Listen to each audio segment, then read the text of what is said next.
জীবনে হয় খুবই ভালো স্টুডেন্ট হও, অথবা এমন একটা স্কিল অর্জন করো যেটা বাকি 10 জন পারে না।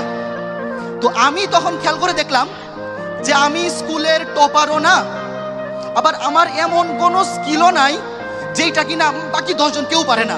আমি দেখি যে আমি যা পারি অন এন এভারেজ বাকি সবাই সেটা পারে। তাহলে আমি যেহেতু অনেক পরেও টপার বলতে ফার্স্ট সেকেন্ড থার্ডে ঢুকতে পারতেছি না, বাট এরকম কোনো স্কিলও নাই যেটা কেউ পারে না, আমি যা পারি সবাই পারে, তাইলে আমার মধ্যে স্পেশাল কি থাকবে? তখন থেকে আমি একটা জিনিস আইডেন্টিফাই করলাম, সেটা হচ্ছে টাইমিং। টাইমিংটা কি? যেমন সকাল 5:30টায় আমরা যখন স্কুলে পড়তাম, শীতকালে সকাল ওই যে ফজরের নামাজের পরে 5:45 বা 6টা, এই টাইমে আমাদের প্রাইভেট থাকতো। তো আমি দেখতাম বেশিরভাগ স্টুডেন্ট দেরি করে আসে।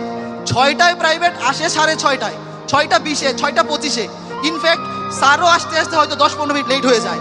তখন আমি চিন্তা করলাম, ঠিক টাইমে কোনো কাজে পৌঁছাইতে পারা, এই কাজটা যদি আমি করতে পারি, অন্য 10 জন এমনি এই জিনিস পারবে না। এরপর থেকে আমাকে কেউ যদি বলে ভাই আপনি 10টায় আসবেন, তার মানে আমি হয় 10:00-তে যাব, নয় 9:59-এ যাব, বাট এইটা কোনোদিন 10টা 1 হবে না।